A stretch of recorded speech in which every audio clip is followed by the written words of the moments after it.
কবি নজরুলের শ্বশুর বাড়ি। এখানে মেলা হইতো, আগে বিশাল আকার মেলা হইতো, 3 দিন ব্যতীত মেলা হইতো। এখন একদিন হয় না, আগের মতো জমজট হয় না।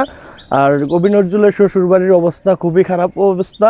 এই যে দেখেন গাটলাটারও পরিবেশ খারাপ, এটা নিয়ে কেউ কথা বলতে চাইতেছে না। ঠিক আছে, এটা সব মিলিয়ে মনে করেন খারাপ অবস্থানে আছে নজরুলের মেলাটা। জাতীয় কবি কাজী নজরুল ইসলাম এখানে এসেছিলেন আলী আকবর খানের হাত ধরে 1921 সালের দিকে বা তার মাঝামাঝি সময়। এখানে এসে উনি সৈয়দা খাতুন উর্ফে নার্গিস, ওনার বাগ্নির সাথে সম্পর্ক হয়, তারপরে বিয়ে। উনি এখানে এসে 126টা কবিতা লিখছিলেন এবং 4বার আসছিলেন কুমিল্লায়। এসে উনি পাশেই ছিল সাংবাদানু ঘাট, সেখানে তিনি গোসল করতেন। সে গ্রামের ছেলেমেয়েদের নিয়ে তিনি আনন্দ উল্লাসে মেতে উঠতেন। গ্রামের নববধূদের কলসি নিয়ে যাওয়ার সময় উনি গুলতি দিয়ে এগুলো ছিদ্র করে দিতেন এবং আনন্দ পেতেন। ইখতিয়ারুন্নেসাকে উনি মা বলে ডাকতেন এবং নুরু বলে ডাক দিলে উনি লক্ষ্মী ছেলের মতো উঠে আসতেন। এগুলো ছিল কবির খুবই আনন্দময় সময়। আর বিশেষ করে দৌলতপুরে অনেক কিছু হওয়ার কথা ছিল, অতিথি ভবন, পাঠাগার, আমরা কোনো কিছুই পাই নাই। বিগত 17 বছরে দৌলতপুরে কোনো কিছু হয় নাই। আমি মাননীয় মন্ত্রী মহোদয়ের প্রতি অনুরোধ জানাবো যাতে দৌলতপুরের নজরুলের স্থাপনাগুলো কালের বিবর্তে বিলীন হয়ে যাচ্ছে, সেগুলো যেন উনি লক্ষ্য করেন। গেটের থেকে এই মাঠ পর্যন্ত আপনার শুধু রিসাং বসার ভেতরে আনতো।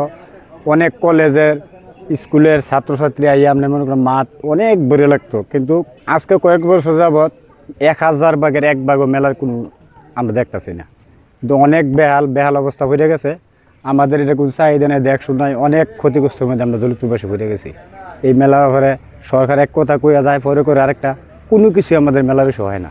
এই দৌলতপুরে অনেক কিছু হবে, কোনো কিছু এই দৌলতপুরে হয় নাই। ওনার স্মৃতিগুলো রক্ষণাবেক্ষণ করা এই পর্যন্ত হয় নাই। বিশেষ করে আমরা দেখতে পাচ্ছি দৌলতপুরকে নিয়ে অনেক ষড়যন্ত্র হইতেছে। আমাদের গত বছর জাতীয় প্রোগ্রাম এই দৌলতপুরে ছিল, এই বছরও আমরা দৌলতপুর কুমিল্লা অনুষ্ঠানটি ছিল।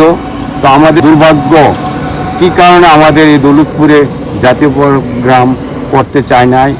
দৌলতপুরে নজরুল প্রতি বছরে এরকম অনুষ্ঠান হয়, ঠিক আছে, ঊর্ধ্বতন কর্মকর্তারা শুধু বইলেই যায়, কিন্তু এখানে কোনো অনুষ্ঠান হওয়ার মতো বা এখানে কোনো একটা স্মৃতি থাকার মতন আমরা দেখি না। তারা ঊর্ধ্বতনটা বইলা যায়, ঠিক হয়ে যায়, কিন্তু আসলে কিন্তু কাম হয় না বাস্তবতায়। আর বর্তমানে অবস্থায় খুব গরমিল। তো আমি চাই যে এটা যেন সুন্দর সুষ্ঠুভাবে বর্তমানে যেন এমন একটা স্মৃতি আসে, এটি আমার কাম্য। কিন্তু এরকম নাই, এরকম বর্তমান অবস্থানটা সবই উল্টা। নজরুলের মেলা আসলেই এগুলা বলে, কিন্তু পরেক্ষণে দেখা গেছে আর কোনো কাম করছি নাই। তো আমার অনুরোধ সরকারের কাছে যে এটা যেন বাস্তবে কথা হয়, বুঝেননি, মুখে না বইলা অনেকেই মন্ত্রী মিনিস্টাররা আসে বইলা যায়, কিন্তু শেষ পর্যন্ত দেখা গেছে কি কাজে কিচ্ছুই না।